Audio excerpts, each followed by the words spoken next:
ಈ ಕಡೆ ಇಟ್ಕೊಳ್ಳೋಣ ಅಣ್ಣ, 4 ಈ ಕಡೆ ಇಟ್ಬಿಡು.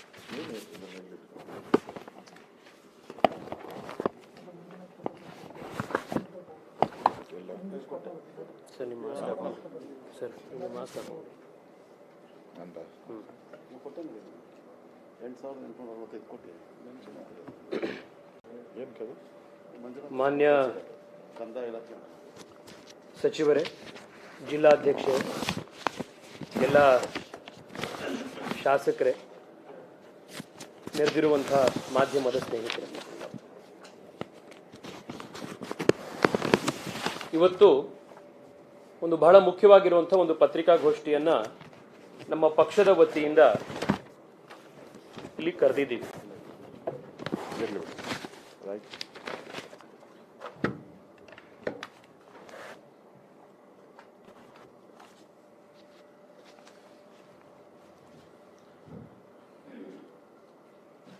ಕಳೆದ ಒಂದಿಷ್ಟು ದಿವಸಗಳಿಂದ ಯಾವುದೇ ಟಿವಿಯನ್ನು ನೋಡಿದ್ರು, ಪೇಪರ್ಗಳನ್ನು ನೋಡಿದ್ರು, ಬಹಳ ಆಕ್ರೋಶಭರಿತವಾಗಿ ವಿರೋಧ ಪಕ್ಷದವರು, ವಿಶೇಷವಾಗಿ ಕರ್ನಾಟಕದಲ್ಲಿ ಕಾಂಗ್ರೆಸ್ ಪಾರ್ಟಿಯವರು ನರೇಂದ್ರ ಮೋದಿ ಏನ್ ಮಾಡ್ತಾ ಇದ್ದಾರೆ, ಕರ್ನಾಟಕದ 25 ಜನ ಸಂಸದರು ಏನ್ ಮಾಡ್ತಾ ಇದ್ದಾರೆ, ರಾಜ್ಯ ಸರ್ಕಾರ ಕೇಂದ್ರ ಸರ್ಕಾರಗಳು ಸತ್ತಿವೆ, ಈ ರೀತಿಯ ಒಂದಿಷ್ಟು ಸತ್ಯಕ್ಕೆ ದೂರವಾದಂಥ ಆದರೆ ಬರೀ ಆಕ್ರೋಶಭರಿತ ಮಾತುಗಳನ್ನು ಆಡ್ತಾ ಇದ್ದಾರೆ. ಇವತ್ತು ಕೇಂದ್ರ ಸರ್ಕಾರ ಏನು ಮಾಡ್ತಾ ಇದೆ, ಕರ್ನಾಟಕದ 25 ಸಂಸದರು ಎಲ್ಲರೂ ಒಟ್ಟಿಗೆ ಸೇರಿ ಕರ್ನಾಟಕಕ್ಕೆ ನಾವೇನನ್ನ ಪ್ರಯತ್ನಗಳನ್ನು ಮಾಡಿದ್ದೇವೆ ಮತ್ತು ಕರ್ನಾಟಕದಲ್ಲಿ ಎಂಥ ಒಂದು ಇರ್ರೆಸ್ಪಾನ್ಸಿಬಲ್ ಅಪೋಸಿಷನ್ ಇದೆ ಅನ್ನುವಂಥ ವಿಚಾರವನ್ನು ತಿಳಿಸ್ಲಿಕ್ಕೆ ಇವತ್ತು ಬಯಸ್ತಾ ಇದ್ದೀವಿ. ಈಗಾಗಲೇ ಮಾನ್ಯ ಸಚಿವರು ಕರ್ನಾಟಕ ಮತ್ತು ರಾಜ್ಯದ ಸಾಕಷ್ಟು ಅಂಕಿಅಂಶಗಳನ್ನು ಹೇಳಿದ್ದಾರೆ. ಆ ವಿಚಾರಗಳನ್ನು ಮತ್ತೆ ಪುನರುಚ್ಚರಿಸದೆ ಕೇವಲ ಒಂದಿಷ್ಟು ವಿಚಾರಗಳನ್ನು ಮಾತ್ರ ನಿಮ್ಮ ಎದುರುಗಡೆ ಹೇಳ್ತಾರೆ. ಸ್ನೇಹಿತರೆ, ಕೋವಿಡ್ನ ಮೊದಲ ಅಲೆ ಎರಡನೇ ಅಲೆ ಪ್ರಾರಂಭ ಆಗೋದಕ್ಕಿಂತ ಮುಂಚೆಯೇ ಮಾರ್ಚ್ 17ನೇ ತಾರೀಕಂದು ಮಾನ್ಯ ಪ್ರಧಾನಮಂತ್ರಿಗಳು ದೇಶದ ಎಲ್ಲ ರಾಜ್ಯಗಳ ಮುಖ್ಯಮಂತ್ರಿಗಳ ಜೊತೆಗೆ ವಿಡಿಯೋ ಕಾನ್ಫರೆನ್ಸ್ ಮೀಟಿಂಗ್ನ ಮಾಡಿ ಎರಡನೇ ಅಲೆ ಬರ್ತಾ ಇದೆ, ಎಲ್ಲ ರಾಜ್ಯಗಳಲ್ಲೂ ಇದಕ್ಕೆ ಸರಿಯಾದಂತಹ ಕ್ರಮಗಳನ್ನು ತೆಗೆದುಕೊಳ್ಳಬೇಕು ಅನ್ನುವಂಥ ಮುನ್ಸೂಚನೆಯನ್ನ ಪ್ರಧಾನಿ ನರೇಂದ್ರ ಮೋದಿಯವರು ಮಾರ್ಚ್ 17ನೇ ತಾರೀಕು ಇಡೀ ದೇಶಕ್ಕೆ ಕೊಟ್ಟಿದ್ರು, ದೇಶದ ಎಲ್ಲ ರಾಜ್ಯದ ಮುಖ್ಯಮಂತ್ರಿಗಳಿಗೆ ಕೊಟ್ಟಿದ್ರು. ಕೇಂದ್ರ ಸರ್ಕಾರ ಕಾಂಗ್ರೆಸ್ ಹೇಳೋ ಹಾಗೆ ನಿದ್ರಿಸ್ತಿರ್ಲಿಲ್ಲ, ಸೆಕೆಂಡ್ ವೇವ್ ಬರುತ್ತೆ ಎನ್ನುವಂಥದ್ದು ಗೊತ್ತೇ ಇಲ್ಲದಲೇ ಎನ್ನುವಂಥದ್ದು ಇರಲಿಲ್ಲ. ಪ್ರತಿ ಹಂತದಲ್ಲಿಯೂ ಕೂಡ ಒಂದು ಬಹಳ ಸೈಂಟಿಫಿಕ್ ಆಗಿರುವಂಥ ಒಂದು ಪ್ಲಾನಿಂಗ್, ಎರಡನೇ ಅಲೆ ಎದುರಿಸಕ್ಕೆ ದೇಶ ಕೊರೋನಾದ ಯುದ್ಧ ಮಾಡಲಿಕ್ಕೆ ತಯಾರು ನಡೆದಿತ್ತು. ಮೊದಲನೇ ಅಲೆಗೂ ಎರಡನೇ ಅಲೆಗೂ ಒಂದಿಷ್ಟು ಬದಲಾವಣೆಗಳನ್ನು ನಾನು ನಿಮಗೆ ತಿಳಿಸ್ತೇನೆ. ಮೊದಲನೇದು, ಎರಡನೇ ಅಲೆಯಲ್ಲಿ ನಮಗಿರುವಂತಹ ಬಹಳ ದೊಡ್ಡ ಅಸ್ತ್ರ ಅಂತಂದ್ರೆ ವ್ಯಾಕ್ಸಿನೇಷನ್. ನೀವು ಇಮ್ಯಾಜಿನ್ ಮಾಡಿ, ಮೊದಲನೇ ಅಲೆಯಲ್ಲಿ ನಮ್ಮ ಯಾವುದೇ ವೈದ್ಯಕೀಯ ಸಿಬ್ಬಂದಿಗೆ, ಡಾಕ್ಟರ್ಸ್ಗಳು, ನರ್ಸ್ಗಳು, ಆಸ್ಪತ್ರೆಯಲ್ಲಿ ಕೆಲಸ ಮಾಡುವಂಥವ್ರು ಯಾರಿಗೂ ಕೂಡ ವ್ಯಾಕ್ಸಿನೇಷನ್ನ ಪ್ರೊಟೆಕ್ಷನ್ ಇರಲಿಲ್ಲ. ಆದರೆ PM ಕೇರ್ಸ್ನ ಫಂಡ್ನ ಒಂದು ಉಪಯೋಗವನ್ನು ಮಾಡಿ ಸುಮಾರು 66 ಮಿಲಿಯನ್ ಡೋಸ್ಗಳ ವ್ಯಾಕ್ಸಿನೇಷನ್ ಅನ್ನ ಭಾರತದ ಫ್ರಂಟ್ ಲೈನ್ ವರ್ಕರ್ಸ್ಗೆ ಮೊದಲನೇ ಫೇಸ್ನ ವ್ಯಾಕ್ಸಿನೇಷನ್ ನಲ್ಲಿ ಕೇಂದ್ರ ಸರ್ಕಾರ ಪ್ರಧಾನಿಗಳು ಮಾಡಿಕೊಟ್ರು. ಹೋದ ವರ್ಷದ ಮೊದಲನೇ ಅಲೆಯಲ್ಲಿ ಎಷ್ಟೋ ಜನ ಡಾಕ್ಟರ್ಗಳು, ವೈದ್ಯಕೀಯ ಸಿಬ್ಬಂದಿಗಳು, ನರ್ಸ್ಗಳು ಹುತಾತ್ಮರಾಗಿದ್ದನ್ನ, ಕೋವಿಡ್ಗೆ ಬಲಿಯಾಗಿರುವಂತಹ ಕಥೆಗಳನ್ನು ಮಾಧ್ಯಮಗಳಲ್ಲಿ ಓದ್ತಿದ್ವಿ. ಈ ಸೆಕೆಂಡ್ ಫೇಸ್ ನಲ್ಲಿ 2 ಡೋಸ್ನ ವ್ಯಾಕ್ಸಿನೇಷನ್ ಪಡೆದಿರುವಂತಹ ಡಾಕ್ಟರ್ಗಳು ಯಾರೂ ಕೂಡ ಕೊರೋನಾಗೆ ಬಲಿಯಾಗದಲೇ ಇರುವಂಥದ್ದನ್ನು ನಾವು ನೋಡಿರುವಂಥದ್ದು. ಮೊದಲ ಹಂತದಲ್ಲಿ ಎಂಥ ದೊಡ್ಡ ಸಾಧನೆಯನ್ನ, ಎಂಥ ದೊಡ್ಡ ಪ್ರೊಟೆಕ್ಷನ್ ಅನ್ನು ನಮ್ಮ first front line Covid warriors ಯಾರಿದ್ದಾರೆ, ಡಾಕ್ಟರ್ಸ್ಗಳು, ನರ್ಸ್ಗಳು, ಅವರಿಗೆ ಕೇಂದ್ರ ಸರ್ಕಾರ ಕೊಟ್ಟಿರೋದನ್ನು ನಾವು ನೋಡಿದ್ವಿ. ಎರಡನೇದು, ವ್ಯಾಕ್ಸಿನೇಷನ್ನ ಪ್ಲಾನಿಂಗ್ ನಿಂದ ಹಿಡಿದು ವ್ಯಾಕ್ಸಿನೇಷನ್ನ ತಯಾರು ಮಾಡೋದ್ರವರೆಗೆ ಕೇವಲ 9 ತಿಂಗಳಲ್ಲಿ ಫ್ರಮ್ ಪ್ಲಾನಿಂಗ್ ಟು ಎಕ್ಸಿಕ್ಯೂಷನ್ ಪ್ರಪಂಚದ ಇತಿಹಾಸದಲ್ಲಿ ಇವತ್ತಿಗೂ ಕೂಡ ಯಾವುದೇ ಒಂದು ಬದಲಾವಣೆ ಆಗುತ್ತಿರುವ, ಇನ್ನು ಡೆವಲಪಿಂಗ್ ಕಂಟ್ರಿ ಅಂತ ಯಾವ ಕರಿತೀವಿ ಆ ರೀತಿಯ ಡೆವಲಪಿಂಗ್ ಕಂಟ್ರಿ ಹತ್ರ ತನ್ನ ದೇಶದಲ್ಲೇ ತಯಾರು ಮಾಡಿರುವಂತ ಇಂಡಿಜಿನಿಯಸ್ ವ್ಯಾಕ್ಸಿನ್ ಭಾರತ ಬಿಟ್ಟರೆ ಯಾರ ಹತ್ರನೂ ಇವತ್ತಿಲ್ಲ. 9 ತಿಂಗಳಲ್ಲಿ ಪ್ಲಾನಿಂಗ್ ನಿಂದ ಎಕ್ಸಿಕ್ಯೂಷನ್ ವರೆಗೆ ವ್ಯಾಕ್ಸಿನೇಷನ್ ತಯಾರು ಮಾಡೋದ್ರ ಜೊತೆಗೆ ಸುಮಾರು 18.5 ಕೋಟಿ ಜನಕ್ಕೆ ವ್ಯಾಕ್ಸಿನೇಷನ್ ಅನ್ನು ಈ ದೇಶದಲ್ಲಿ ಇವತ್ತಾಗಲೇ ಕೊಟ್ಟಾಗಿದೆ. ಈ 18.5 ಕೋಟಿ ಜನರ ವ್ಯಾಕ್ಸಿನೇಷನ್ ಹೇಗೆ ಅಂತಂದ್ರೆ the highest number of vaccinated in the shortest period of time.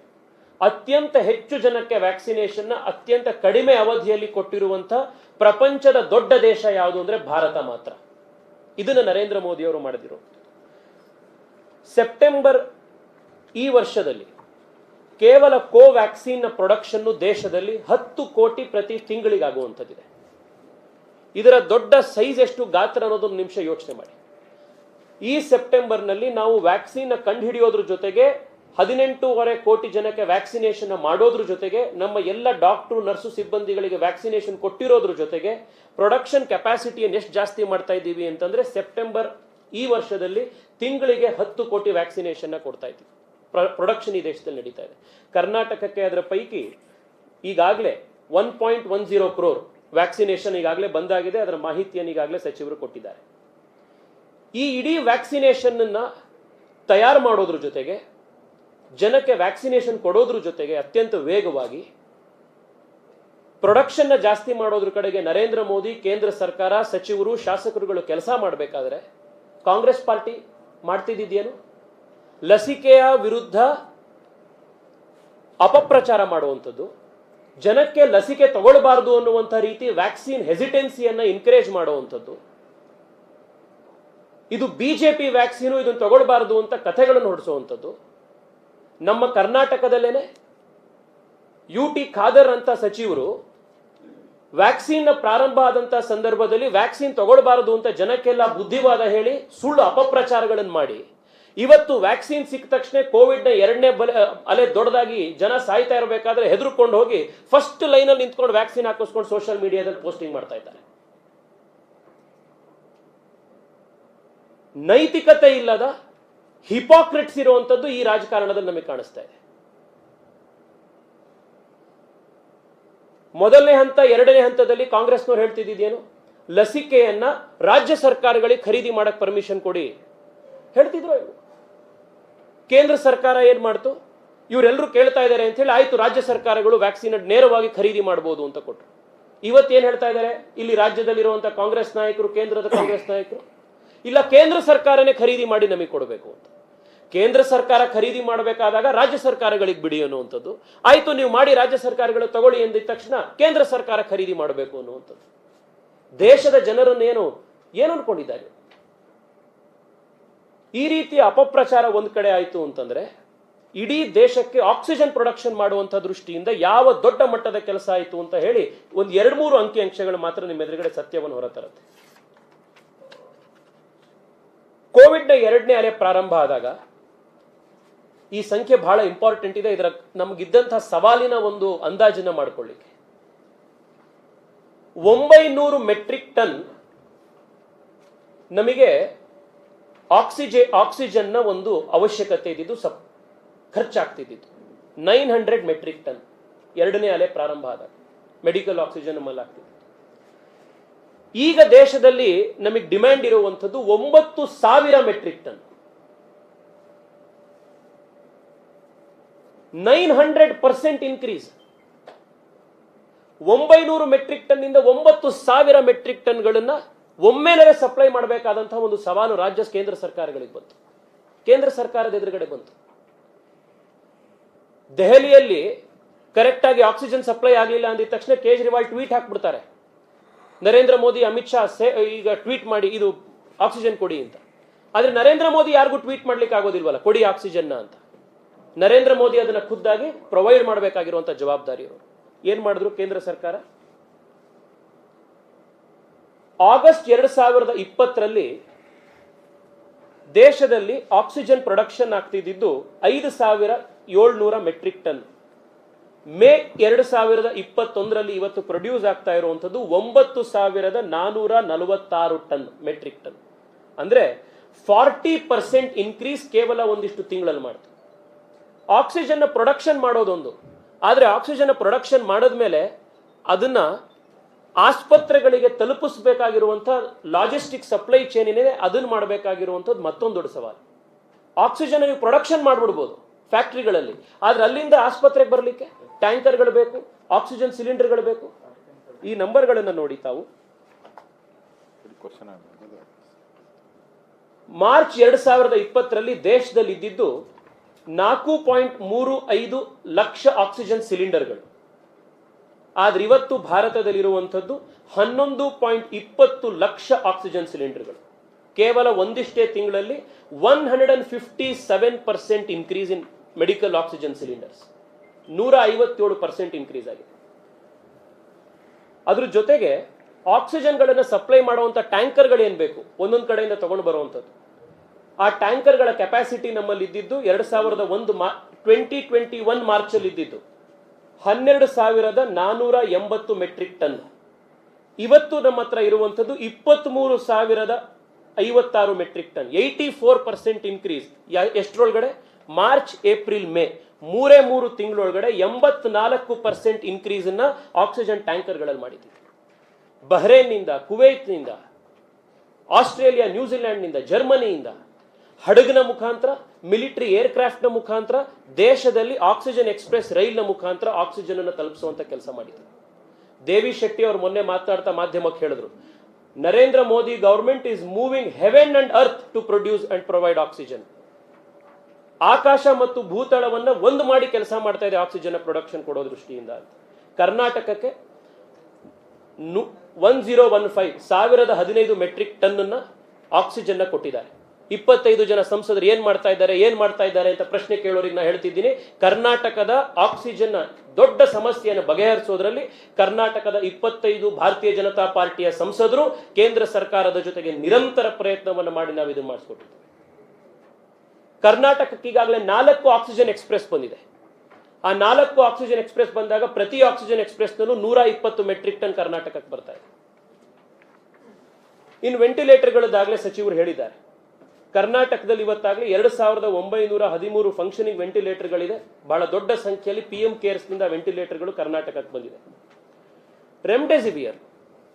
Remdesivir ನಾನು ವಿಶೇಷವಾಗಿ ಈ ಸಂದರ್ಭದಲ್ಲಿ ಕೇಂದ್ರದ ಫಾರ್ಮಸ್ಯೂಟಿಕಲ್ ಮಿನಿಸ್ಟರ್ ಆಗಿರುವಂತ ನಮ್ಮ ರಾಜ್ಯದ ಸದಾನಂದ ಗೌಡರಿಗೆ ನಾನು ಅಭಿನಂದನೆಯನ್ನು ಸಲ್ಲಿಸ್ತೇನೆ. ಈ ಕೋವಿಡ್ ಎರಡನೇ ಅಲೆ ಬರೋದಕ್ಕಿಂತ ಮುಂಚೆ ರೆಮ್ಡೆಸಿವಿರ್ ಕರ್ನಾಟಕ ದೇಶದಲ್ಲಿ ಪ್ರೊಡಕ್ಷನ್ ಆಗ್ತಿದ್ದು 38 ಲಕ್ಷ ಡೋಸು ತಿಂಗಳಿಗೆ. 38 ಲಕ್ಷ ಡೋಸು ತಿಂಗಳಿಗೆ ಪ್ರೊಡಕ್ಷನ್ ಆಗ್ತಿತ್ತು ಎರಡನೇ ಅಲೆ ಬರೋದಕ್ಕಿಂತ ಮುಂಚೆ. ಇವತ್ತು ಕರ್ನಾಟಕ ದೇಶದಲ್ಲಿ 119 ಲಕ್ಷ ಡೋಸ್ಗಳು ಪ್ರೊಡಕ್ಷನ್ ಆಗ್ತಾ ಇದೆ. 213% ಇನ್ಕ್ರೀಸ್ ಕೇವಲ 3-4 ತಿಂಗಳಲ್ಲಿ. ಈ ದೇಶದಲ್ಲಿ ಕೋವಿಡ್ನ ಎರಡನೇ ಅಲೆ ಪ್ರಾರಂಭ ಆದಾಗ ರೆಮ್ಡೆಸಿವಿರ್ ಪ್ರೊಡಕ್ಷನ್ ಮಾಡ್ತಿದ್ದು ದೇಶದಲ್ಲಿ ಇದ್ದಿದ್ದು ಕೇವಲ 22 ಸೈಟ್ಗಳು, 22 ಕಂಪನಿಗಳು. ಇವತ್ತು 60 ಭಾಗಗಳಲ್ಲಿ ಅಂದ್ರೆ 3 ಪಟ್ಟು ಜಾಸ್ತಿಯಾಗಿ ರೆಮ್ಡೆಸಿವಿರ್ ಪ್ರೊಡಕ್ಷನ್ 2-3 ತಿಂಗಳಲ್ಲಿ ನಡೆದಿದೆ. ಕರ್ನಾಟಕಕ್ಕೆ ಈಗಾಗಲೇ 5,75,000 ವಯಲ್ಗಳು ಬಂದಾಗಿದೆ. ಇನ್ನು 4-5 ದಿವಸಗಳಲ್ಲಿ ಇನ್ನು 4.5 ಲಕ್ಷ ವಯಲ್ಗಳು ಕರ್ನಾಟಕಕ್ಕೆ ಬರೋದಿದೆ. ಕರ್ನಾಟಕದ ಕೋಟಾ, ರೆಮ್ಡೆಸಿವಿರ್ ಕೋಟಾ ಏನಿದೆ, ದೇಶದ ಕೋಟಾದಲ್ಲಿ ಸುಮಾರು 11% ರೆಮ್ಡೆಸಿವಿರ್ ಕೋಟಾ ಕರ್ನಾಟಕಕ್ಕಿದೆ. ಕರ್ನಾಟಕಕ್ಕೆ ಟೋಟಲಿ 10 ಲಕ್ಷ ರೆಮ್ಡೆಸಿವಿರ್ ಅನ್ನ 23 ಮೇ ಒಳಗಡೆ ಸಪ್ಲೈ ಮಾಡ್ತೀವಿ ಅನ್ನುವಂಥದ್ದು ಕೇಂದ್ರ ಸರ್ಕಾರದ ಕಮಿಟ್ಮೆಂಟ್ ಇದೆ. ಅದೇ ರೀತಿ ಇನ್ನೊಂದು ಮಾತ್ರೆ, ಒಂದು ಇಂಜೆಕ್ಷನ್ ತಮಗೆ ಗೊತ್ತಿದೆ, ಟಾಸಿಲುಜುಮ್ಯಾಬ್ ಅಂತ. ಅದನ್ನು ಕೂಡ ಕರ್ನಾಟಕಕ್ಕೆ ಸುಮಾರು 6,900 ಟಾಸಿಲಿಜುಮ್ಯಾಬ್ ಇಂಜೆಕ್ಷನ್ಗಳನ್ನು ಕರ್ನಾಟಕ ಕೊಟ್ಟಾಗಿದೆ. ದೇಶದ ಇಂಜೆಕ್ಷನ್ ಎಷ್ಟು ಪ್ರೊಡಕ್ಷನ್ ಆಗ್ತಿದೆಯೋ ಅದರಲ್ಲಿ 14% ಕರ್ನಾಟಕಕ್ಕೆ ಬಂದಿದೆ.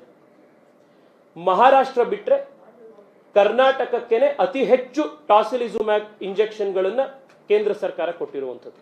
PPE ಎಷ್ಟಾಗಿದೆ, N95 ಎಷ್ಟಾಗಿದೆ ಸಚಿವರಾಗಲೇ ಹೇಳಿದ್ದಾರೆ.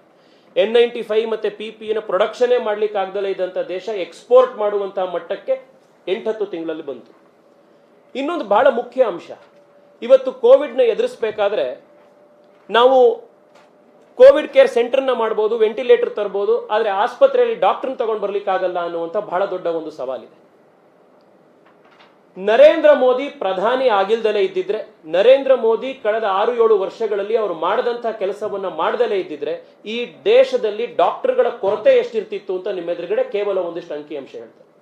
2014ರಲ್ಲಿ ನರೇಂದ್ರ ಮೋದಿ ಅಧಿಕಾರಕ್ಕೆ ಬಂದಾಗ ಇಡೀ ದೇಶದಲ್ಲಿ ಅಂಡರ್ ಗ್ರಾಜ್ಯುಯೇಟ್ MBBS ಸೀಟ್ಗಳು ಇಡೀ ದೇಶದಲ್ಲಿ ಇದ್ದಿದ್ದು 54,352. 7 ವರ್ಷಗಳಲ್ಲಿ ನರೇಂದ್ರ ಮೋದಿ ಈ ಸಂಖ್ಯೆಯನ್ನ 84,064ಕ್ಕೆ ಏರಿಸಿದ್ದಾರೆ. 30,000 ಇನ್ಕ್ರೀಸ್ ಆಗಿದೆ MBBS ಸೀಟ್ಗಳು. 55% increase in 7 years Narendra Modi ಮಾಡಿರುವಂಥದ್ದು 7 ವರ್ಷಗಳಲ್ಲಿ. ಈ 55% ಇನ್ಕ್ರೀಸ್ ಆಗಿಲ್ದಲೇ ಇದ್ದಿದ್ರೆ, ಈ 30,000 ಸೀಟ್ಗಳು ಇನ್ಕ್ರೀಸ್ ಆಗಿಲ್ದಲೇ ಇದ್ದಿದ್ರೆ ಈ ದೇಶದಲ್ಲಿ ಇವತ್ತು 30,000 ಡಾಕ್ಟರ್ಗಳು MBBS ಡಾಕ್ಟರ್ಗಳು ಕಡಿಮೆ ಇರ್ತಿದ್ರು. ಏನ್ ಮಾಡಿದ್ದಾರೆ ನರೇಂದ್ರ ಮೋದಿ ಅಂತ ಪ್ರಶ್ನೆ ಮಾಡುವಂತವರಿಗೆ, ಅಂತ ಬೇಜವಾಬ್ದಾರಿ ನಾಯಕರುಗಳಿಗೆ ಈ ಒಂದು ಅಂಕಿಅಂಶನೇ ಉತ್ತರ ಕೊಡುತ್ತೆ. MBBS ನ ಸೀಟ್ಗಳ ಕಥೆ ಇದಾಯಿತು ಅಂತಂದ್ರೆ, PG ಸೀಟ್ಗಳು ಪೋಸ್ಟ್ ಗ್ರಾಜ್ಯುಯೇಷನ್ MBBS ಆದ ನಂತರ ಮಾಡುವಂತ ಸೂಪರ್ ಸ್ಪೆಷಾಲಿಟಿಗಳಲ್ಲಿ ನರೇಂದ್ರ ಮೋದಿ ಅಧಿಕಾರಕ್ಕೆ ಬಂದ ನಂತರ 18,720 ಪೋಸ್ಟ್ ಗ್ರಾಜ್ಯುಯೇಷನ್ ಸೀಟ್ಗಳನ್ನು ನಮ್ಮ ದೇಶದಲ್ಲಿ ಏರಿಸಿದೆ. ಮುಂಚೆ ಇದ್ದಿದ್ದು 24,000 ಚಿಲ್ಲರೆ, ಇವತ್ತು ದೇಶದಲ್ಲಿ ಇರುವಂತದ್ದು 44,000 ಚಿಲ್ಲರೆ. 73% ಇನ್ಕ್ರೀಸ್ ಪೋಸ್ಟ್ ಗ್ರಾಜ್ಯುಯೇಷನ್ ಸೀಟ್ಗಳಲ್ಲಾಗಿದೆ. ಇವತ್ತು ನೀವು ಯಾವ MD ಮಾಡಿರುವಂತ ಡಾಕ್ಟರ್ಗಳು, ಯಾರು ಎಕ್ಸ್ಪರ್ಟ್ಸ್ ಬರ್ತಾ ಇದ್ದಾರೆ ಆಸ್ಪತ್ರೆಗಳಲ್ಲಿ, ನೀವು ಇವತ್ತು ಯಾವುದೇ ಆಸ್ಪತ್ರೆಗೆ ಹೋಗಿ ಎಲ್ಲ ಯಂಗ್ಸ್ಟರ್ಸ್ಗಳಿದ್ದಾರೆ. ಲಾಸ್ಟ್ 7 ಇಯರ್ಸ್ ಇಂದ ಪಾಸ್ಔಟ್ ಆಗಿರುವಂತಹ ಬಹಳಷ್ಟು ದೊಡ್ಡ ಡಾಕ್ಟರ್ಗಳ ಸಂಖ್ಯೆಯಲ್ಲಿದ್ದಾರೆ. ಇವರೆಲ್ಲರೂ ಕೂಡ ಇವತ್ತು ಡಾಕ್ಟರ್ ಆಗಿ ಬಂದು ದೇಶದ ಜನಕ್ಕೆ ಸೇವೆ ಮಾಡ್ತಾ ಇದ್ದಾರೆ ಅಂತಂದ್ರೆ ನರೇಂದ್ರ ಮೋದಿ ಸರ್ಕಾರ ಕಳೆದ 6.5-7 ವರ್ಷಗಳಲ್ಲಿ ಮೆಡಿಕಲ್ ಫೆಸಿಲಿಟೀಸ್ಗಳನ್ನ, ಕಾಲೇಜ್ಗಳನ್ನ ತೆರೆದು ಅವರಿಗೆ ಶಿಕ್ಷಣವನ್ನು ಕೊಟ್ಟು ದೇಶದ ಜನಕ್ಕೆ ಬೇಕಾಗುವಂತಹ ಡಾಕ್ಟರ್ಸ್ಗಳನ್ನ ತಯಾರು ಮಾಡಿದ್ದಾರೆ. ಇನ್ನು ವಾರ್ ಫುಟಿಂಗ್ ಕರ್ನಾಟಕದಲ್ಲೂ ಅಷ್ಟೇ ಕಳೆದ 5 ವರ್ಷಗಳಲ್ಲಿ ಕೇಂದ್ರ ರಾಜ್ಯ ಸರ್ಕಾರಗಳ ಪ್ರಯತ್ನದಿಂದಾಗಿ 36% ಇನ್ಕ್ರೀಸ್ ಆಗಿದೆ ಕರ್ನಾಟಕದಲ್ಲಿ ಡಾಕ್ಟರ್ ಸೀಟ್ಗಳು MBBS ನದ್ದು. ಅದೇ ರೀತಿ PG ಸೀಟ್ಗಳು ಕರ್ನಾಟಕದಲ್ಲಿ 52% ಇನ್ಕ್ರೀಸ್ ಆಗಿದೆ. ಕೇಂದ್ರ ಸರ್ಕಾರ ಇದು ಯಾವುದು ಕೆಲಸ ಮಾಡದಲ್ಲೇ ಇದ್ದಿದ್ರೆ, ನರೇಂದ್ರ ಮೋದಿ ಕೆಲಸ ಮಾಡದಲ್ಲೇ ಇದ್ದಿದ್ರೆ ದೇಶದಲ್ಲಿ ಇವತ್ತು ಕೊರೋನಾ ಬಂದಂತಹ ಸಂದರ್ಭದಲ್ಲಿ ಅತ್ಯಂತ ದೊಡ್ಡ ಡಾಕ್ಟರ್ಗಳ ಕೊರತೆ ಉಂಟಾಗಿರ್ತಿತ್ತು. ಟೆಸ್ಟಿಂಗ್ ಕೆಪಾಸಿಟಿ ಕೋವಿಡ್ ಬರೋದಕ್ಕಿಂತ ಮುಂಚೆ ಜನವರಿ 2020ರಲ್ಲಿ ಮೊದಲನೇ ಕೇಸ್ ಬಂದಾಗ, ಸ್ನೇಹಿತರೆ ನೀವು ಆಶ್ಚರ್ಯ ಪಡ್ತೀರಿ, ದೇಶದಲ್ಲಿ ಕೋವಿಡ್ ನ ಟೆಸ್ಟ್ ಮಾಡಲಿಕ್ಕೆ ಇಡೀ ದೇಶದಲ್ಲಿ ಇದ್ದಿದ್ದು ಒಂದೇ ಒಂದು ಲ್ಯಾಬೊರೇಟರಿ. ಭಾರತದಂತ ದೊಡ್ಡ ದೇಶದಲ್ಲಿ ಇದ್ದಿದ್ದು ಒಂದು ಲ್ಯಾಬೊರೇಟರಿ ಜನವರಿ 2020ರಲ್ಲಿ. ಇವತ್ತು ಭಾರತದಲ್ಲಿ 2,463 ಲ್ಯಾಬೊರೇಟರಿಗಳು ದೇಶದಾದ್ಯಂತ ಕೋವಿಡ್ ನ ಟೆಸ್ಟಿಂಗ್ ಮಾಡುವಂತ ಸೌಲಭ್ಯ ಹೊಂದಿದೆ. ಒಂದೇ ಒಂದು ದಿನದಲ್ಲಿ 15 ಲಕ್ಷ ಟೆಸ್ಟಿಂಗ್ ಮಾಡುವಂತ ಟೆಸ್ಟಿಂಗ್ ಕೆಪಾಸಿಟಿ ಈ ದೇಶದಲ್ಲಿ. ಕೋವಿಡ್ ಪ್ರಾರಂಭ ಆದಾಗ ಒಂದೇ ಒಂದು ಟೆಸ್ಟಿಂಗ್ ಮೆಕ್ಯಾನಿಸಮ್ ಕೂಡ, ಟೆಸ್ಟಿಂಗ್ ವಯಲ್ಸ್ ಇರ್ಬೋದು, ಟೆಸ್ಟಿಂಗ್ ಮಾಡುವಂತ ಸೌಕರ್ಯಗಳಿರ್ಬೋದು, ಒಂದೇ ಒಂದು ಈ ದೇಶದಲ್ಲಿ ಇರಲಿಲ್ಲ. ಪ್ರತಿಯೊಂದನ್ನು ಆಮದು ಮಾಡ್ಕೊಳ್ಬೇಕಿತ್ತು. ಆದ್ರೆ ಇವತ್ತು ವೈರಲ್ ಟ್ರಾನ್ಸ್ಪೋರ್ಟ್ ಮೀಡಿಯಂನಿಂದ ಹಿಡಿದು ಟೆಸ್ಟಿಂಗ್ ಕಿಟ್ಸ್ನವರೆಗೆ ಭಾರತದಲ್ಲಿ ಅತ್ಯಂತ ದೊಡ್ಡ ಮಟ್ಟದ ಪ್ರೊಡಕ್ಷನ್ ಮೇಡ್ ಇನ್ ಇಂಡಿಯಾದಲ್ಲಿ ಇವತ್ತು ಪ್ರಾರಂಭ ಆಗ್ತಾ ಇದೆ. ಕೇವಲ ಕರ್ನಾಟಕದಲ್ಲಿ 68 ಗವರ್ಮೆಂಟ್ ಟೆಸ್ಟಿಂಗ್ ಲ್ಯಾಬ್ಗಳು, 128 ಪ್ರೈವೇಟ್ ಟೆಸ್ಟಿಂಗ್ ಲ್ಯಾಬ್ಗಳಿದೆ.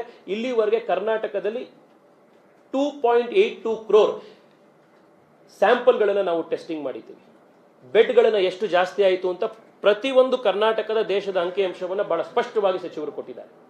ಒಂದೇ ಒಂದು ICU ಬೆಡ್ಗಳು ದೇಶದಲ್ಲಿ, ಈ ಅಂಕಿ ಅಂಶವನ್ನು ದಯವಿಟ್ಟು ಗಮನಿಸಿ. ಕಾಂಗ್ರೆಸ್ನ ನಾಯಕರು ಇದಕ್ಕೆ ಉತ್ತರ ಕೊಡಬೇಕು. ನರೇಂದ್ರ ಮೋದಿ ಏನು ಮಾಡಿದ್ದಾರೆ ಅಂತ ಪ್ರಶ್ನೆ ಮಾಡುವಂಥವ್ರು ಇದಕ್ಕೆ ಉತ್ತರ ಕೊಡಬೇಕು. ಕೋವಿಡ್ ನ ಮೊದಲ ಅಲೆ ಪ್ರಾರಂಭ ಆಗೋದಕ್ಕಿಂತ ಮುಂಚೆ ದೇಶದಲ್ಲಿದ್ದಿದ್ದು 2,168 ICU ಬೆಡ್ಗಳು. ಮತ್ತೆ ರಿಪೀಟ್ ಮಾಡ್ತೀನಿ ನಾನು, 2,168 ICU ಬೆಡ್ ಈ ದೇಶದಲ್ಲಿ ಇದ್ದಿದ್ದು. ಇವತ್ತು ನಮ್ಮಲ್ಲಿರುವಂಥದ್ದು 92,000 ICU ಬೆಡ್ಗಳು. 42% ಜಂಪ್ ಆಗಿದೆ ICU ಬೆಡ್ಗಳಲ್ಲಿ ಈ ದೇಶದಲ್ಲಿ. ಕೋವಿಡ್ ನ ಮೊದಲ ಅಲೆಗೂ ಇವತ್ತಿಗೂ ಏನ್ ಮಾಡಿದ್ದೀವಿ ಅನ್ನುವಂಥದ್ದು ಕರ್ನಾಟಕದ ವಿವರವನ್ನ ಆಗ್ಲೇ ಕೊಟ್ಟಿದ್ದಾರೆ. ಇದ್ರ ಜೊತೆಗೆ ಕರ್ನಾಟಕಕ್ಕೆ ಆಕ್ಸಿಜನ್ ನ ವಿಶೇಷವಾಗಿ ಸಪ್ಲೈ ಮಾಡುವಂತ ದೃಷ್ಟಿಯಿಂದ ಪ್ರತಿ ಜಿಲ್ಲೆಗೂ ಕೂಡ ಒಂದು ಆಕ್ಸಿಜನ್ ಸಪ್ಲೈ ಪ್ಲಾಂಟ್ ಈಗಾಗಲೇ ಕೊಟ್ಟಾಗಿದೆ. ಅದರಲ್ಲಿ ವಿಶೇಷವಾಗಿ ಪ್ರಹ್ಲಾದ್ ಜೋಶಿ ಅವರು ಮತ್ತೆ ಧರ್ಮೇಂದ್ರ ಪ್ರಧಾನ್ ಅವರು ವಿಶೇಷ ಆಸಕ್ತಿ ತೆಗೆದುಕೊಂಡು ಕರ್ನಾಟಕಕ್ಕೆ ಪ್ರತಿಯೊಂದು ಜಿಲ್ಲೆಗೂ ಕೂಡ ಒಂದು ಆಕ್ಸಿಜನ್ ಸಪ್ಲೈ ಪ್ಲಾಂಟ್ ಈಗಾಗಲೇ ಘೋಷಣೆ ಮಾಡಾಗಿದೆ. DRDO ಒಂದು ಡ್ರಗ್ ನ ತಂದಾಗಿದೆ. ಈಗಾಗಲೇ ಆ ಡ್ರಗ್ನ ಎಫಿಕೆಸಿಯನ್ನು ನಾವಾಗಲೇ ನೋಡ್ತಾ ಇದ್ದೀವಿ. ಈ ಎಲ್ಲ ಒಂದು ಕಡೆ ಆಗ್ತಾ ಇರಬೇಕಾದ್ರೆ ರಾಜ್ಯದಲ್ಲಿ ನಮ್ಮ ಕಾಂಗ್ರೆಸ್ ಪಾರ್ಟಿಯ ಅಪೋಸಿಷನ್ನು ಅವರ ಟೂಲ್ ಕಿಟ್ ಏನಿತ್ತು ಆ ಟೂಲ್ ಕಿಟ್ನ ಆಧಾರದಲ್ಲಿ ದೇಶಕ್ಕೆ ರಾಜ್ಯಕ್ಕೆ ಅವಮಾನ ಆಗುವಂಥ, ಜನ ಸತ್ರು ಪರವಾಗಿಲ್ಲ, ಜನರ ಚಿತೆಯ ಮೇಲೆ ನಮ್ಮ ರಾಜಕೀಯ ಬೆಳೆ ಬೆಳೆಸ್ಕೊಳ್ತೀವಿ ಅನ್ನುವಂಥ ರಾಜಕೀಯವನ್ನು ಕರ್ನಾಟಕದಲ್ಲಿ ಮಾಡ್ತಾ ಇದ್ದಾರೆ.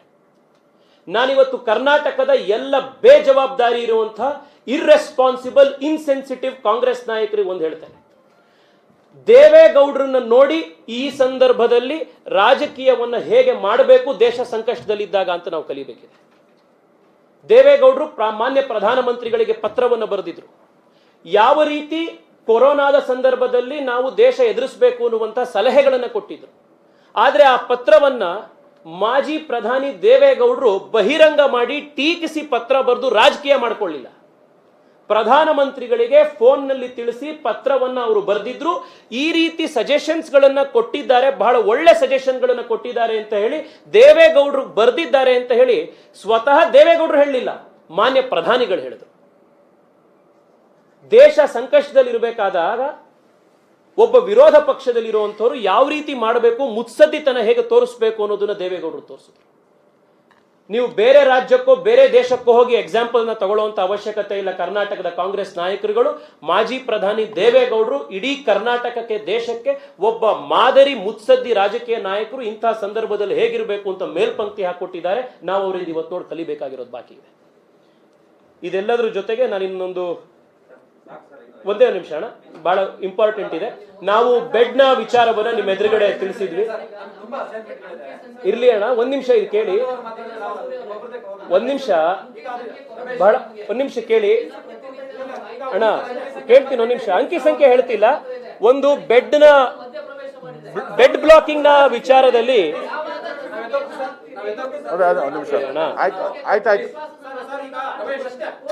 ಆಯ್ತು, ಏನೋ ಕ್ವಶನ್ ಇದ್ರೆ ಕೇಳ್ರಪ್ಪ.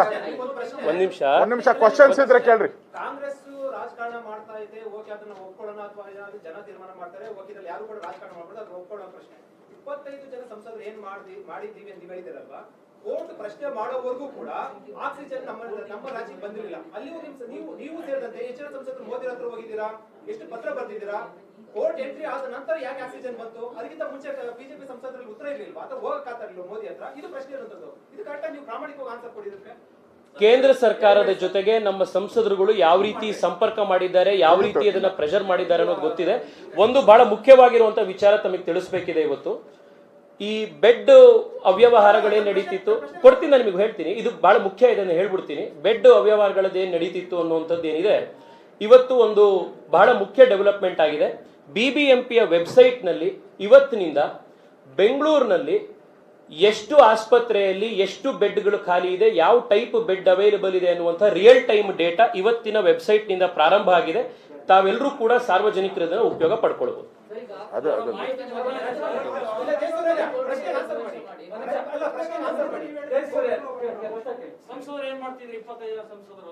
ಯಾವ್ದಕ್ಕೆ ನೋಡಿ, ಒಂದ್ ನಿಮಿಷ ನೀವ್ ಹೇಳಿ, ಪ್ರಶ್ನೆ ಕೇಳಿ ನಾನು ಹೇಳ್ತೀನಿ. ಲಸಿಕೆ ವಿಚಾರದಲ್ಲಿ ನೀವು ಸುಳ್ಳು ಹೇಳ್ತಾ ಇದ್ದೀರಾ. ಕೇವಲ ಅಂಕಿ ಸಂಖ್ಯೆ ಕೊಟ್ಟು ಜನರನ್ನ ಮರಳು ಮಾಡಬೇಡಿ. ಯಾವಾಗ ಲಸಿಕೆ ಕೊಡ್ತೀರಿ ಅಂತ ನಮಗೆ ತಕ್ಷಣ ಉತ್ತರ ಕೊಡಿ, ಅದಕ್ಕೊಂದು ನೀತಿ ರೂಪಿಸಿ ನೀಲನಕ್ಷೆ ಕೊಡಿ ಅಂತ ಈಗ 10 ನಿಮಿಷದ ಹಿಂದೆ ಕೋರ್ಟ್ ರಾಜ್ಯ ಸರ್ಕಾರಕ್ಕೆ ತರಾಟೆಗೆ ತೆಗೆದುಕೊಂಡಿದೆ. ಇದಕ್ಕೆ ಏನ್ ಹೇಳ್ತೀರಿ ಸರ್? ಯಾವುದೇ ಸರ್ಕಾರ ಯಾವುದೇ ಕೋರ್ಟಿಗೆ ಸುಳ್ಳು ಅಂಕಿ ಅಂಶಗಳನ್ನ ಕೊಡ್ಲಿಕ್ಕೆ ಸಾಧ್ಯ ಆಗೋದಿಲ್ಲ. ಅಫಿಡವಿಟ್ ನಲ್ಲಿ ಕೊಟ್ಟಿರ್ತಾರೆ. ಒಂದ್ ನಿಮಿಷ, ಕೋರ್ಟ್ ಕೇಳಿರುವಂತದ್ದು, ಒಂದ್ ನಿಮಿಷ, ನನಗೂ ಕೋರ್ಟ್ ಅಲ್ಲಿ ಏನ್ ಕೇಳಿದ್ದಾರೆ ಅಂತ ಗೊತ್ತಿದೆ. ಕರೆಕ್ಟು, ಕೋರ್ಟ್ ಕೇಳಿರುವಂತದ್ದು. ಈಗ ನಿಮಗೆ ಲಸಿಕೆ ಏನು ಬರ್ತಾ ಇದೆ, ಈಗ ಕರ್ನಾಟಕಕ್ಕೆ ಈಗಾಗಲೇ 1.10 crore ಲಸಿಕೆ ಬಂದಾಗಿದೆ. 5 ಕೋಟಿ ಲಸಿಕೆಯನ್ನು ಖರೀದಿ ಮಾಡಲಿಕ್ಕೆ ಕರ್ನಾಟಕ ರಾಜ್ಯ ಟೆಂಡರ್ಗಳನ್ನು ಕರೆದಿದೆ, ಕಂಪನಿಗಳಿಂದ ಅಗ್ರಿಮೆಂಟ್ ಮಾಡ್ಕೊಂಡಿದೆ. ಈ ಲಸಿಕೆ ಬಂದ ನಂತರ ನೀವು ಯಾವ ರೀತಿ ಅದನ್ನ ಹಂಚ್ತೀರಿ, ಏನ್ ಮಾಡ್ತೀರಿ ಅನ್ನುವಂಥದ್ದು ರಾಜ್ಯ ಸರ್ಕಾರದ ಪ್ಲಾನ್ ಏನಿದೆ ಅಂತ ಹೇಳಿ ರಾಜ್ಯದಲ್ಲಿ ಉಚ್ಚ ನ್ಯಾಯಾಲಯ ರಾಜ್ಯ ಸರ್ಕಾರಕ್ಕೆ ಪ್ರಶ್ನೆ ಕೇಳಿದೆ. ನಿಮ್ಮ ಪಾಲಿಸಿ ಏನು? ಉದಾಹರಣೆಗೆ ಫಸ್ಟ್ ಡೋಸ್ ಕೆಲವರಿಗೆ ಸಿಕ್ಕಿದೆ, ಸೆಕೆಂಡ್ ಡೋಸ್ ಅವರಿಗೆ ಪ್ರಯಾರಿಟಿ ಅವ್ರಿಗೆ ಕೊಡ್ತಿರೋ ಅಥವಾ ಫಸ್ಟ್ ಡೋಸ್ ಅವರಿಗೆ ಕಂಪ್ಲೀಟ್ ಮಾಡ್ಲಿಕ್ಕೆ ಕೊಡ್ತಿರೋ? ರಾಜ್ಯದ ವ್ಯಾಕ್ಸಿನೇಷನ್ ಪ್ಲಾನ್ ಅಂಡ್ ಪಾಲಿಸಿ ಏನು, ಎಷ್ಟು ಬರ್ತಿದೆ ಅನ್ನುವಂಥದ್ದು ಕೊಟ್ಟಿದ್ದಾರೆ. ರಾಜ್ಯ ಸರ್ಕಾರ ಮಾನ್ಯ AG ಅವರ ಮುಖಾಂತರ ಅದಕ್ಕೆ ಉತ್ತರ ಕೊಡ್ತಾರೆ. ಜನರಿಗೆ ಸುಳ್ಳನ್ನ ಹೇಳ್ತಾ ಇದ್ರಿ ಅನ್ನೋ ಮಾತನ್ನು ಹೇಳಿದೆ. ಸ್ವತಃ ಕೋರ್ಟ್ ನ ನ್ಯಾಯಮೂರ್ತಿಗಳು ಉಲ್ಲೇಖ ಮಾಡಿರುವಂತ ಸುಳ್ಳು ಹೇಳ್ತಾ ಇದ್ದೀರಿ. ರಾಜ್ಯ ಉಚ್ಚ ನ್ಯಾಯಾಲಯ ಇರಲಿ, ಸರ್ವೋಚ್ಚ ನ್ಯಾಯಾಲಯ ಇರಲಿ, ಯಾವುದು ರಿಟರ್ನ್ ನಲ್ಲಿ ಆರ್ಡರ್ಸ್ ಬರ್ತಾವೋ ಅದಕ್ಕೆ ಮಾತ್ರ ನಾವು ಉತ್ತರ ಕೊಡಬೇಕು. ಓರಲ್ ಅಬ್ಸರ್ವೇಷನ್ಸ್ ನ ಬಗ್ಗೆ ನಾವು ಯಾರು ಕೂಡ ಮಾತನಾಡುವಂಥದ್ದಲ್ಲ. ರಿಟರ್ನ್ ಅಬ್ಸರ್ವೇಷನ್ಸ್ ಏನು ಬರ್ತವೆ, ರಾಜ್ಯ ಮತ್ತು ಸರ್ವೋಚ್ಚ ನ್ಯಾಯಾಲಯಗಳ ರಿಟರ್ನ್ ಡಿಸಿಷನ್ಸ್ ಏನ್ ಬರ್ತವೆ ಅದ್ರ ಮೇಲೆ ನಾವು ಮಾತ್ರ ಕೊಡಬೇಕು. ಅದ್ರ ಬಗ್ಗೆ ನಾವು ಮಾತನಾಡುವಂಥದ್ದು ಸೂಕ್ತ. ಈಗ ನೀವು ಆಕ್ಸಿಜನ್ ಬಗ್ಗೆ ಹೇಳಿದ್ರೆ 25 ಜನ ಸಂಸದರು ನಾವು ಏನ್ ಮಾಡಿದ್ವಿ ನೋಡಿ ಅಂತ. ಆದ್ರೆ ಹೈಕೋರ್ಟ್ ಕೇಂದ್ರ ಸರ್ಕಾರಕ್ಕೆ ಸೂಚನೆ ಕೊಟ್ಟ ನಂತರ ಆಕ್ಸಿಜನ್ ಬಂದಿರುವಂತದ್ದು. ಇದೇ ನಿಮ್ಮ ಸುಪ್ರೀಂ ಕೋರ್ಟ್ಗೆ ನಿಮ್ಮ ಕೇಂದ್ರ ಸರ್ಕಾರ ಏನೋ ಆಕ್ಟಿವೇಟ್ ಆಗುತ್ತೆ, ಅಬ್ಜೆಕ್ಷನ್ ಮಾಡುತ್ತೆ. ಇದಕ್ಕೆ ಹೈಕೋರ್ಟ್ ಹೇಳಿಕ್ಕಿಂತ ಮುಂಚೆ ನೀವು ಸಂಸದರು ಯಾರಾದ್ರೂ ಮೋದಿ ಅವರ ಒಂದೇ ನಿಮಿಷ ಅಣ್ಣ, ನಾನು ನಿಮಗೆ ಪ್ರಶ್ನೆ ಕೇಳ್ತೀನಿ. ನಾನು ನಿಮ್ಮ ಪ್ರಶ್ನೆಗೆ ಒಂದ್ ನಿಮಿಷ ನಿಮ್ಮ ಪ್ರಶ್ನೆಗೆ ಮರು ಪ್ರಶ್ನೆ ಮುಖಾಂತರ ನಾನು ನಿಮಗೆ ಉತ್ತರ ಕೊಡ್ತೀನಿ. ಈ 945 MT ಬಂದಿತ್ತಲ್ಲ, ಅದನ್ನ ನೀವು ಹೇಳ್ತಿರುವಂಥದ್ದು 1015 ಏನಾಯ್ತು, ಅದು ಸರ್ವೋಚ್ಚ ನ್ಯಾಯಾಲಯಕ್ಕೆ ಹೋಗಿದ್ರಿಂದ ಆಯ್ತು. ಈ ಮೊದಲನೇ 945 ಮೆಟ್ರಿಕ್ ಟನ್ ಏನ್ ಬಂತು ಅದನ್ನ ಉಚ್ಚ ನ್ಯಾಯಾಲಯ ಹೇಳ್ತಾ, ಸರ್ವೋಚ್ಚ ನ್ಯಾಯಾಲಯ ಹೇಳ್ತಾ ಕೊಡ್ಲಿಕ್ಕೆ ಒಂದ್ ನಿಮಿಷ, ಅದೇ ಕೇಂದ್ರ ಸರ್ಕಾರ ಒಂದ್ ನಿಮಿಷ, ನೀವು ಪ್ರಶ್ನೆ ಕೇಳಿದ್ದೀರಿ, ಸಮಾಧಾನದಿಂದ ಉತ್ತರ ಕೇಳಬೇಕು. ಒಂದ್ ನಿಮಿಷ ಅಣ್ಣ, ತಾವು ಪ್ರಶ್ನೆ ಕೇಳಿದ್ದೀರಿ, ಸಮಾಧಾನದಿಂದ ಉತ್ತರ ಕೇಳಬೇಕು. ಒಂದ್ ನಿಮಿಷ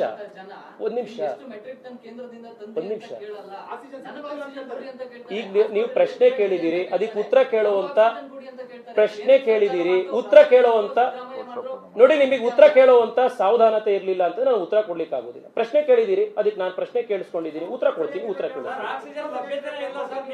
ಯಾರೇ ನೋಡಿ, ಕೇಂದ್ರ ಸರ್ಕಾರ ಮತ್ತು ರಾಜ್ಯ ಸರ್ಕಾರಗಳು ಬಹಳ ಪ್ರಯತ್ನ ಪಟ್ಟು ಈ ಅಷ್ಟು ಅಂಶಗಳನ್ನು ನಾನು ನಿಮ್ಮ ಎದುರುಗಡೆ ಇಟ್ಟಿದ್ದೇನೆ. ಈ ಇಡೀ ಅದಕ್ಕೆ ಉತ್ತರ ಕೊಡ್ತಾರೆ. ಈಗ ನೋಡ್ರಿ, ಆಯ್ತಲ್ಲ ಅವ್ರದ್ದು.